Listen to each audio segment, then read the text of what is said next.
Welcome to MegaNet Gaming. Today's review is going to be on a game that I own for both the PC, after purchasing it in a bundle of games from GOG for, I believe, $4.99, actually $5.99 I believe it was, or at least that's the current price. And I also got it for the Sega Genesis in the case for less than $15 with shipping. This is a game that released on the IBM PC on August 15th of 1986. Was released for the Commodore 64 and Amiga in 1989, the Atari ST and the Macintosh in 1990, and the Sega Genesis on May 15th, 1991. I'm going to demonstrate the gameplay using the Genesis version. However, even though the Genesis has updated graphics, the core gameplay, game mechanics, story, and everything else other than the graphics and sound are comparable enough between the two games where the graphical update would not affect where I rank this game.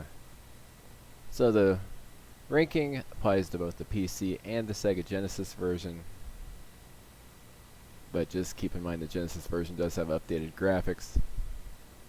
And this game is a game that is quite ahead of its time, not from the graphics or sound, but in the content, actual game mechanics. And that is Starflight. Starflight was developed by Binary Systems and published by Electronic Arts.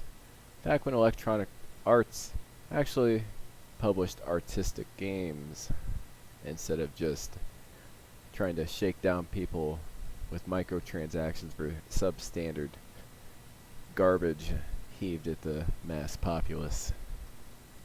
This is a space trading and combat simulator and a role-playing game. There's also some space exploration. That's the focus of this, is space exploration. But you do have a lot that you have to balance in this game. It does have a bit of a learning curve. Anyway, the setting, I'm taking this from Wikipedia. Galaxy is composed of 8 spacefaring races, 5 of which can be hired as part of the player's crew. Humans only exist on Earth and are not found among the stars. Other species include Veloxi, large insects who demand bribes from ships which violate their space, Mechon, androids left over from the days of the Old Empire, Elowan, a pacifistic race of sentient plants, Thrin, reptile creatures who are primarily interested in money, Spemen, gelatinous blobs who are known for their cowardice, Gazerturoid, octopus-like religious zealots who regard all air breathers as infidels, and the Ulik, a destructive fleet of ships with a hive mind. Humor also plays a role within Starflight, it says, and I agree with that. So basically, you start off on your space station. And the question is, why is the sound not working here? See if I can get it working. Let's see. Okay.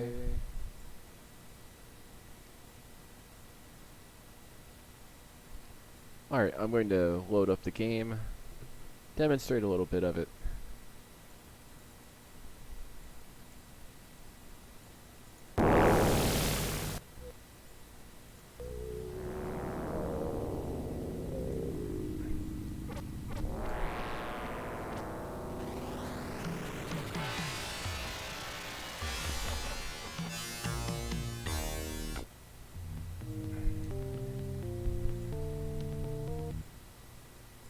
Kind of a simple song, but I kind of like it. You start off, you have your messages here.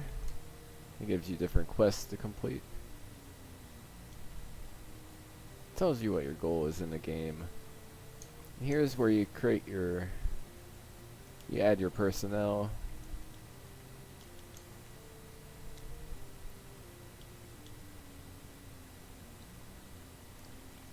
You see, you start off with, you have different skills: science, navigation, engineering, communications, medicine.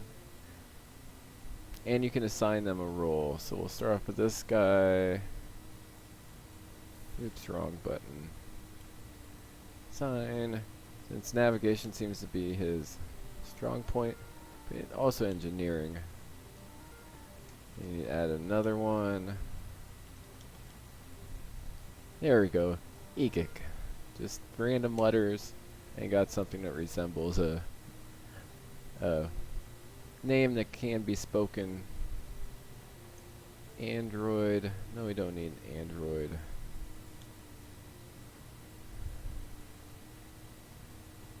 No, we'll just...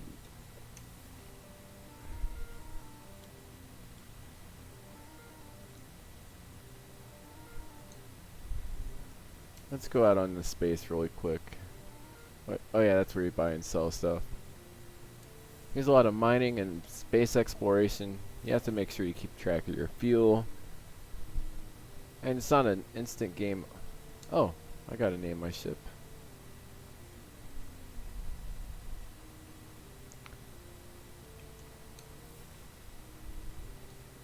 If you end up running out of fuel, you do get towed back. Basically, the game ends when you run out of money or you get killed.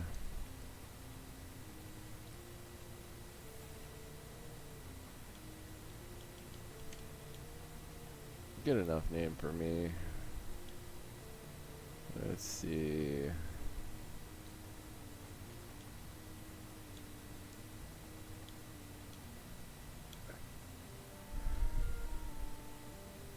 Do I have enough now to go out? There are some interesting mechanics when you explore space. This is... I got assigned crew still.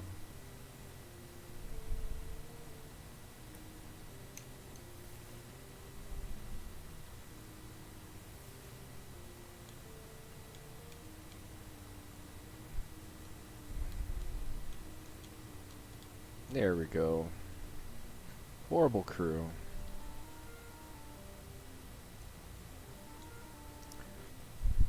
Just us three hitting the wide world of space.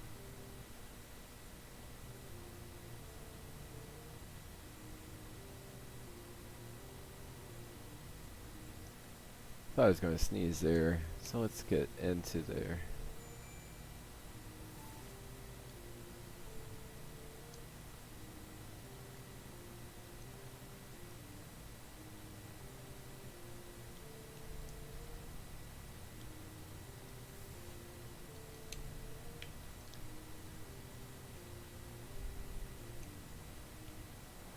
There we go.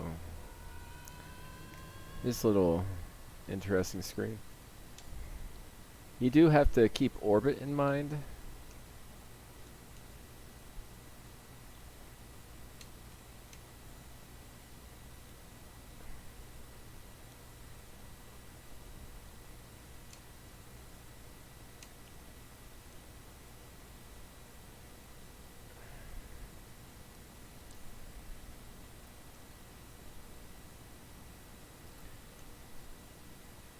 As well as breaking orbit. Let's see. There we go. We broke orbit. Excuse me.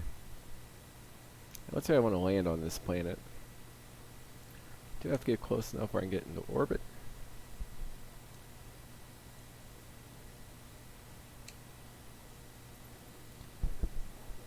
You have to keep in mind the mass of the planet and everything.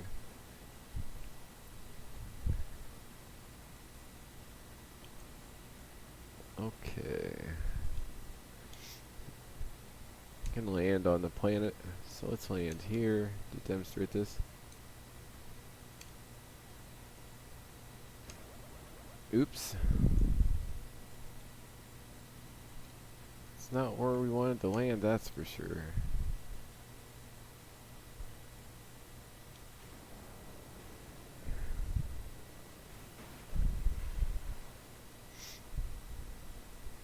That's how you get a game over. You land in the water, go out in your vehicle. But that's just a demonstration of a few of the things you do. You know, mine on the planets, make money. It's kind of a big space sandbox, but there is an end game as well. It's kind of an open world, semi-sandbox space exploration game from the 1980s. And it's quite a vast world. It was quite impressive for the time, most definitely. There wasn't really anything else out there like this at the time, that's for sure. And it's one of my favorite games, but how well does it hold up? Where would I rate this on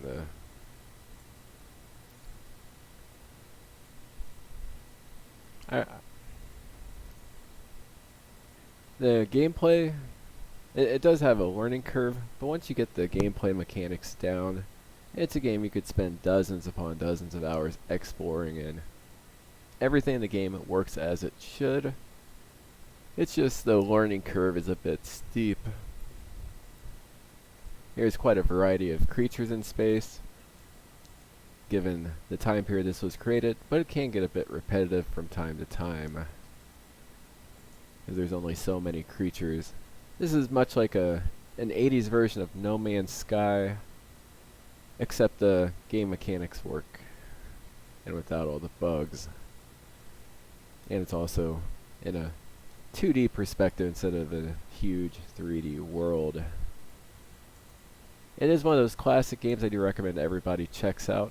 And if I was doing a course on game design, this would definitely be a game I would have in the pile of potential games to discuss as case studies in proper game design.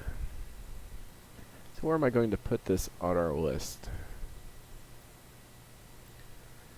I really do think it's one of the greatest games of all time.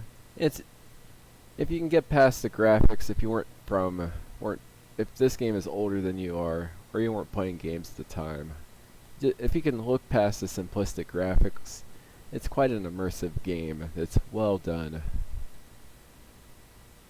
And I'd say it feels more like you're actually flying around space and interacting in space, more so than a lot of the newer space games coming out. So where do I put this on the list? I'm going to make a bit of a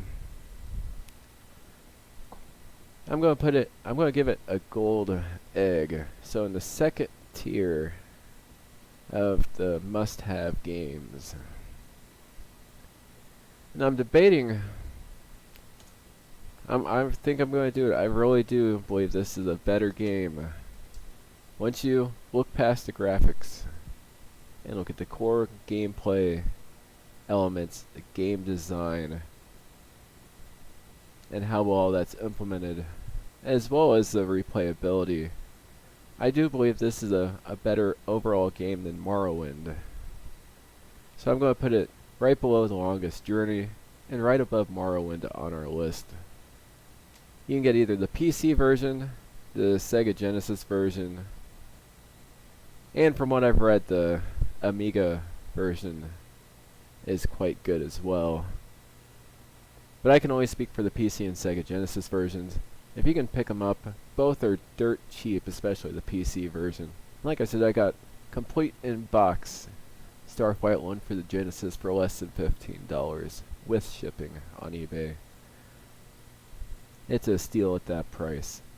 If you enjoy space exploration, vintage games, or if you just enjoy space exploration games, and you're able to set aside the age of the graphics of this game, it will be a game that gives you dozens of hours of enjoyment. So, definitely a highly recommended game. A must-have for anybody's collection. And considering you get Starflight 1 and 2 on GOG for $5.99, and it'll run on about anything these days, there's really no reason to not pick it up. Hope you enjoyed the review. Please like, subscribe, and have a great day.